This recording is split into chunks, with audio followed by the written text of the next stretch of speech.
teman-teman, pada video kali ini kita akan membahas tentang peran influencer dalam membentuk opini publik, khususnya dalam bidang politik.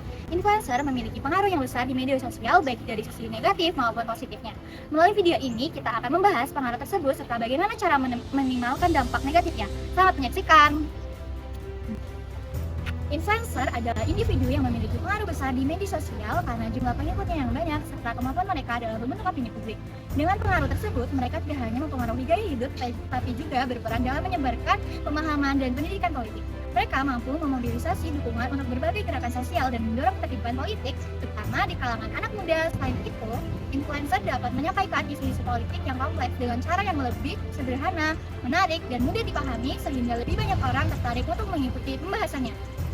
Yang selanjutnya merupakan risiko polarisasi dan sekat ruang gemak. Sebagai aktor dengan basis pengikut, influencer ini dapat memperkuat kelompok opini tertentu dan memperbesar polarisasi sosial politik yang membuat pendukung dan lawan bisa semakin terpisah dan sulit terjadi dialog kritis.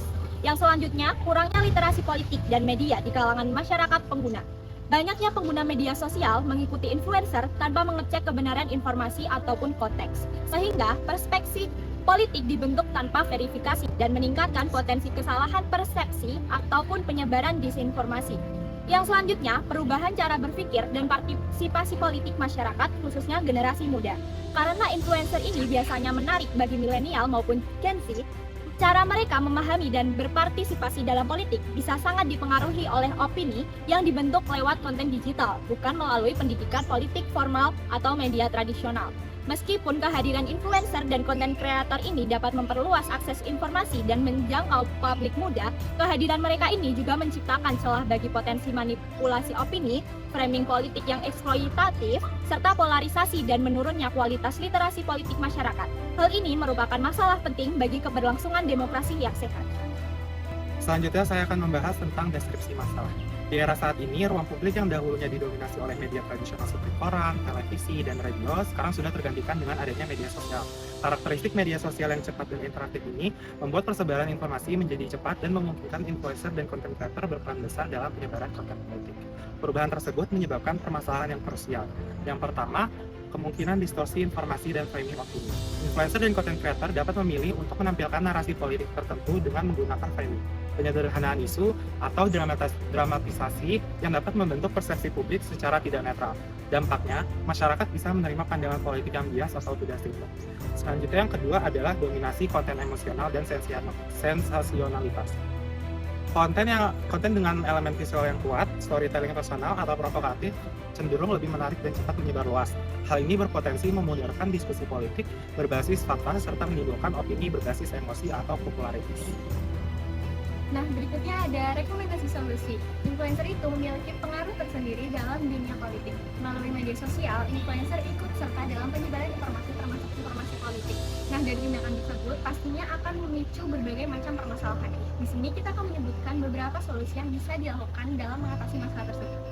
Yang pertama ada verifikasi data dan transparansi framing. Influencer menerapkan verifikasi data serta transparansi dalam penyebaran politik untuk menghindari penyimpangan makna dan opini, serta pemahaman akan tujuan penyajian politik. Yang kedua adalah promosi dialog lintas pandangan pembuatan, yaitu pembuatan forum atau web diskusi mengenai topik politik bersama narasumber dengan pandangan yang berbeda.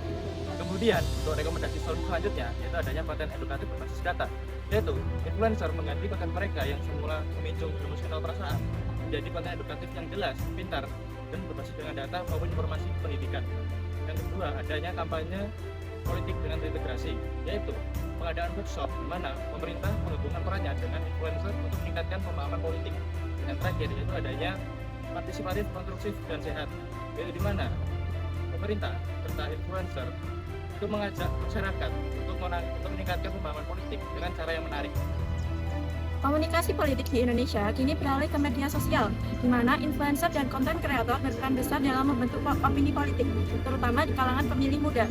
Data KPU menunjukkan lebih dari 31% pemilih 2024 berasal dari generasi Y dan Z, yang menjadikan media sosial sebagai sumber utama informasi politik, bahkan lebih dipercaya dibanding institusi politik.